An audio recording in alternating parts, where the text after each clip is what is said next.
दोस्तों नमस्कार। स्वागत है आप सभी का मेरे YouTube चैनल के आर हिंदी कहानियां में। आज की कहानी सुनकर आपके भी रोंगटे खड़े हो जाएंगे और आप सोचने पर मजबूर हो जाएंगे। कहानी को डिटेल से जानने के लिए वीडियो में लास्ट तक बने रहें। तो चलिए कहानी को शुरू करते हैं। ये कहानी है दिल्ली की। दिल्ली में ही एक इलाका लगता है वसंत विहार। 19 मार्च 2009 की सुबह दिल्ली के वसंत विहार इलाके में रहने वाले एक माता पिता घबराए हुए वसंत विहार थाने पहुंचे। उनकी 28 वर्षीय बेटी जिज्ञासा रहस्यमय तरीके से लापता हो गई थी। वो सुबह घर से निकली थी, लेकिन उसके बाद कोई संपर्क नहीं हुआ। चिंता में डूबे माता पिता पुलिस से मदद की गुहार लगाने थाने पहुंचे, लेकिन वहां से जो जवाब मिला उसने उनकी परेशानी और बढ़ा दी। थाने में मौजूद पुलिस कर्मियों ने रिपोर्ट दर्ज करने से साफ इनकार कर दिया। उनका कहना था कि तुम्हारी बेटी अपने किसी दोस्त के साथ भाग गई होगी, कुछ दिनों में खुद ही लौट आएगी। पुलिस की इस बेरुखी से निराश माता पिता थाने से लौट आए, लेकिन उन्होंने हार नहीं मानी। कुछ जान पहचान वालों की मदद से उन्होंने तत्कालीन लोकसभा स्पीकर सोमनाथ चटर्जी तक अपनी बात पहुंचाई। उनका प्रभाव पड़ते ही वसंत विहार थाने की पुलिस हरकत में आई और जिज्ञासा की गुमशुदगी की रिपोर्ट दर्ज कर लिया। जिज्ञासा की गुमशुदगी की रिपोर्ट में बताया गया कि 18 मार्च 2009 की सुबह करीब 4 बजे कॉल सेंटर में अपनी नाइट शिफ्ट खत्म करके घर लौट रही थी। रोज की तरह कैब में बैठकर उसने अपनी मां को फोन किया, मम्मी मैं बस 5 मिनट में घर पहुंच जाऊंगी, मेरा नाश्ता तैयार रखना। लेकिन उसके बाद 5 मिनट तो क्या पूरा दिन बीत गया और जिज्ञासा घर नहीं पहुंची। ना कोई फोन ना कोई खबर। मां ने पहले सोचा कि शायद कैब लेट हो गई होगी, लेकिन जब सुबह से दोपहर हो गई और अब शाम होने लगी तो मां की घबराहट बढ़ने लगी। रिपोर्ट दर्ज होते ही पुलिस ने मामले की जांच शुरू कर दी और उसकी तलाश में जुट गई। लेकिन 19 और 20 मार्च यूं ही गुजर जाते हैं। ना पुलिस को कोई सुराग मिलता है और न ही जिज्ञासा के माता पिता को कोई खबर। हर बीतता पल उनकी बेचैनी बढ़ा रहा था। फिर 21 मार्च की सुबह एक खबर से पूरा माहौल बदल जाता है। पुलिस को हरियाणा के सूरज कुंड के पास सड़क किनारे एक युवती की लाश मिलने की सूचना मिलती है। पुलिस तुरंत हरकत में आई और घटना स्थल पर पहुंचती है और डेड बॉडी की पहचान के लिए जिज्ञासा के मम्मी पापा को बुलाया जाता है। घबराए हुए माता पिता किसी तरह वहां पहुंचते हैं, लेकिन जो मंजर वहां उनके सामने था उसने तो उनकी दुनिया ही उजाड़ दी। वो लाश किसी और की नहीं बल्कि उनकी बेटी जिज्ञासा की थी। जैसे ही ये खबर फैली कि जिज्ञासा की लाश सूरज कुंड में मिली है, पूरी दिल्ली में सनसनी फैल गई। लोग सहम गए, क्योंकि एक लड़की का इस तरह अचानक गायब होना और फिर 3 दिन बाद उसकी लाश घर से 20 किलोमीटर दूर मिलना कोई मामूली बात नहीं थी। मां रो रो कर बेसुध हो गई थी। पिता सदमे में थे। लाश की जांच की गई और फिर उसे पोस्टमार्टम के लिए भेज दिया। अब पुलिस ने मामले की शुरुआती जांच शुरू कर दी, लेकिन ना कोई सुराग था, ना ही वारदात की जगह से कोई ऐसा सबूत मिला जिससे कातिल तक पहुंचा जा सके। जिज्ञासा के साथ जो हुआ था वो किसी खौफनाक साजिश से कम नहीं लग रहा था। जब पुलिस को जिज्ञासा की लाश मिली तो उनके पास कोई ठोस सुराग नहीं था, लेकिन फिर उन्होंने उसकी बैंक डिटेल्स की जांच की और एक चौंकाने वाली बात सामने आई। जिज्ञासा की मौत के बाद भी उसके एटीएम कार्ड से पैसे निकाले जा रहे थे। इसके बाद पुलिस जिज्ञासा के पिता के साथ बैंक पहुंची और अकाउंट से हुए सभी ट्रांजैक्शंस की डिटेल्स मांगी।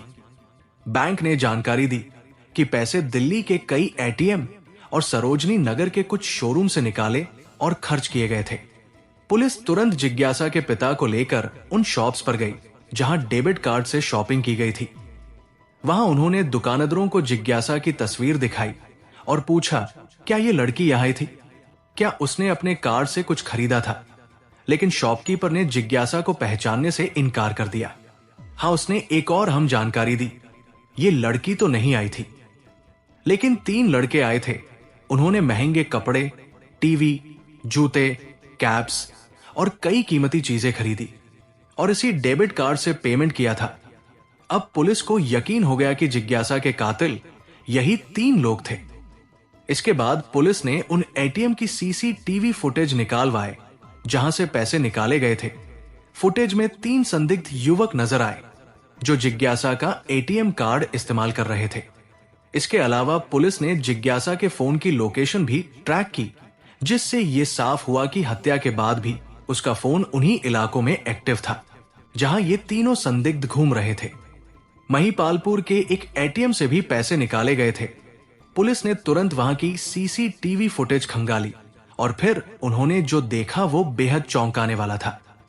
फुटेज में जिज्ञासा भी उन 3 लड़कों के साथ थी, लेकिन उसके हाव भाव से साफ लग रहा था कि वो जबरदस्ती उनके कंट्रोल में थी। वो डरी और सहमी हुई नजर आ रही थी, जबकि वो तीनों लड़के उसे एटीएम से पैसे निकालने के लिए मजबूर कर रहे थे। इस वीडियो में 3 संदिग्ध दिखे, जिनमें से एक के हाथ पर लंबा टैटू गुदा हुआ था। यही टैटू पुलिस के लिए सबसे बड़ा सुराग साबित हुआ। दिल्ली पुलिस तुरंत एक्शन में आई। उन्होंने उस टैटू वाले शख्स की तस्वीर सभी थानों में सर्कुलेट करा दी और उसे पकड़ने का आदेश जारी कर दिया। साउथ दिल्ली के डीसीपी हरगोविंद धालीवाल इस केस में कोई चूक नहीं करना चाहते थे, क्योंकि मामला तेजी से तूल पकड़ चुका था। पुलिस की मेहनत आखिरकार रंग लाई। 25 मार्च को सरोजनी नगर इलाके में जब तीनों आरोपी जिज्ञासा के एटीएम कार्ड से शॉपिंग कर रहे थे, तभी पुलिस ने उन्हें रंगे हाथों गिरफ्तार कर लिया। गिरफ्तारी के बाद उन्हें थाने लाया गया और कड़ी पूछताछ शुरू हुई। शुरुआत में वो बहाने बनाते रहे थे, लेकिन जब पुलिस ने सबूत सामने रखे और सख्ती से पूछताछ की तो उनके पास सच बोलने के अलावा कोई और रास्ता नहीं बचा। तीनों ने ये कबूल कर लिए कि उन्होंने ही जिज्ञासा को अगवा किया था और उसकी हत्या कर दी। रवि कपूर इस गैंग का सरगना था।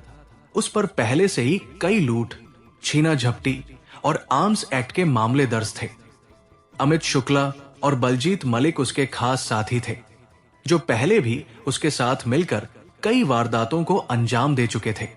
अब पुलिस का अगला सवाल था, जिज्ञासा को अगवा क्यों किया और उसे मारा क्यों? तीनों ने नजरें झुका ली और फिर पूरी कहानी बतानी शुरू कर दी। बसंत विहार की सीबीडब्ल्यूडी कॉलोनी में रहने वाली जिज्ञासा घोष एक होनहार और मेहनती लड़की थी। वो नोएडा के वीपीओ हैवी एसोसिएट्स में ऑपरेशनल मैनेजर थी। उसके पिता जगन्नाथ घोष केंद्र सरकार के नगर विकास मंत्रालय में डिप्टी डायरेक्टर थे।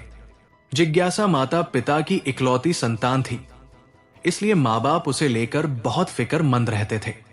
18 मार्च 2009 की सुबह करीब 4 बजे अपनी ड्यूटी खत्म करके कैब से उतरी और बसंत विहार में अपने घर की ओर बढ़ने लगी।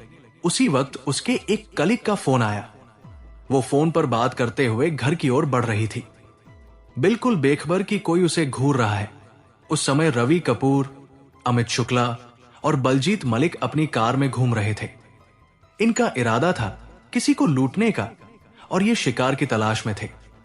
तभी उनकी नजर जिज्ञासा पर पड़ी, एक लड़की जो अकेले फोन पर बात करते हुए चली जा रही थी। जिज्ञासा को जरा भी अंदाजा नहीं था कि 3 भेड़िए हैं जो उसकी तरफ बढ़ रहे हैं। वो अभी अपने फोन पर बिजी थी, लेकिन जैसे ही उसने कॉल काटा और आगे बढ़ने लगी, इतने में एक सिल्वर रंग की सेंट्रो कार आकर जिज्ञासा के पास रुकी। कार का शीशा खुला और अंदर बैठे एक शख्स ने एड्रेस पूछने के बहाने उसे आवाज दी। जिज्ञासा को लगा कि शायद कोई राहगीर रास्ता भूल गया है, इसलिए बिल्कुल बेफिक्री से वो उनके पास चली गई और एड्रेस बताने लगी। जिज्ञासा अभी एड्रेस बता ही रही थी कि अचानक कार का दरवाजा खुला और इससे पहले कि वो कुछ समझ पाती, रवि कपूर और अमित शुक्ला ने उसे जबरदस्ती कार के अंदर खींच लिया। जिज्ञासा छूटने की बहुत कोशिश की, लेकिन रवि ने उसकी कंठी पर बंदूक लगा दी और वसंत विहार में अपने घर की ओर बढ़ने लगी। उसी वक्त वो सख्त आवाज में बोला, चुपचाप बैठी रह वरना गोली मार दूंगा। डर के मारे जिज्ञासा सहम गई और गाड़ी तेजी से वहां से भाग निकली। इन दरिंदों ने पहले तो जिज्ञासा से उसका एटीएम पिन जबरदस्ती लिया और फिर महिपालपुर के एटीएम से 20,000 रुपए निकाले। तब तक सुबह के 5:15 बज चुके थे, लेकिन इतने से इनका पेट नहीं भरा। ये लोग साकेत के एटीएम पहुंचे और वहां से भी पैसे निकाले। अब तक सुबह के 6:30 बज चुके थे। इसके बाद ये सरोजनी नगर पहुंचे और जिज्ञासा के क्रेडिट कार्ड से जमकर शॉपिंग की महंगे ब्रांड के कपड़े, जूते, घड़ियां जो चाह खरीद लिया। लेकिन इस पूरी वारदात के बीच जिज्ञासा उनके साथ थी। डरी, सहमी मदद की आस में शायद उसे अब भी उम्मीद थी कि ये लोग इसे छोड़ देंगे। लेकिन ऐसा नहीं हुआ। पैसे उड़ाने और ऐश करने के बाद इन दरिंदों ने जिज्ञासा का गला घोंटकर उसकी हत्या कर दी और उसकी लाश सूरज कुंड के पास झाड़ियों में फेंक दी। वो मासूम जो घर से बस चंद कदमों की दूरी पर थी, इन दरिंदों का शिकार बन चुकी थी और फिर गाड़ी दिल्ली की सड़कों पर दौड़ाने लगे। इनका इरादा साफ था, जो भी आसानी से शिकार बन सकता था उसे लूटना। इसी बीच रात के वक्त जिज्ञासा घोष मर्डर केस में पुलिस को जब इन अपराधियों का सुराग मिला और उन्हें पकड़ा गया तो पूछताछ के दौरान उन्होंने एक और हत्या का खुलासा किया। यह मामला था सौम्या विश्वनाथन मर्डर केस का, जिसने दिल्ली पुलिस को महीनों से उलझा रखा था। 30 सितंबर 2008 की रात करीब 3 बजे सौम्या विश्वनाथन, जो एक न्यूज चैनल में काम करती थी, अपना शिफ्ट खत्म करके घर के लिए निकली थी। वो नेल्सन मंडेला रोड पर अपनी कार से जा रही थी। शायद थकी हुई थी, इसलिए गाड़ी की रफ्तार धीमी थी। इसी दौरान रवि कपूर, अमित शुक्ला, बलजीत मालिक और उनके 2 और साथी अजय सेठी और अजय शुक्ला दिल्ली की सड़कों पर घूम रहे थे किसी शिकार की तलाश में। जैसे ही उन्होंने सौम्या की कार देखी तो उन्हें लगा कि ये एक आसान शिकार हो सकती है। वो कार के पीछे लग गए और सौम्या को ओवरटेक करके उसे रोकने की कोशिश करने लगे।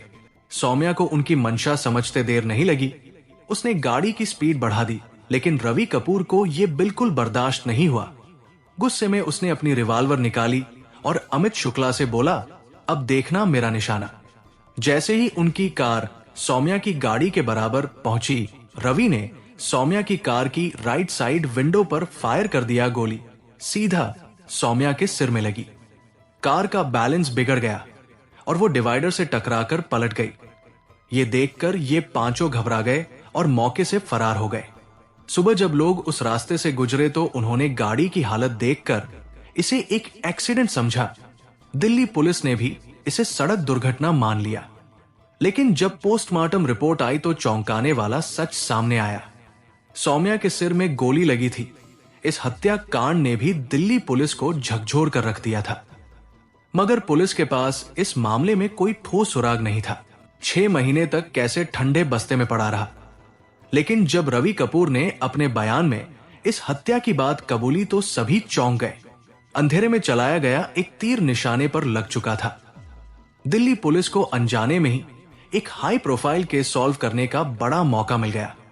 जून 2009 में पुलिस ने जिज्ञासा मर्डर केस में चार्जशीट दाखिल की और फिर 15 अप्रैल 2010 को मुकदमा शुरू हुआ, जबकि बलजीत मलिक को आजीवन कारावास की सजा दी गई। लेकिन इस फैसले के खिलाफ दोषियों ने दिल्ली हाईकोर्ट में अपील की। 2018 में हाईकोर्ट ने इस मामले की दोबारा समीक्षा की और रवि कपूर और अमित शुक्ला की फांसी की सजा को उम्र कैद में बदल दिया। कोर्ट ने कहा कि ये दोनों अपराधी अब पूरी जिंदगी जेल में ही रहेंगे और उनकी सजा में कोई छूट नहीं मिलेगी। बलजीत मलिक की उम्र कैद की सजा भी बरकरार रखी गई। इस फैसले के साथ ही जिज्ञासा और सौम्या के परिवार वालों को इंसाफ तो मिला, लेकिन फांसी की सजा उम्र कैद में बदले जाने से वो पूरी तरह संतुष्ट नहीं थे। उनका मानना था कि जिन दरिंदों ने बिना किसी रहम के उनकी बेटियों की जान ले ली, उन्हें भी वैसी ही सजा मिलनी चाहिए थी।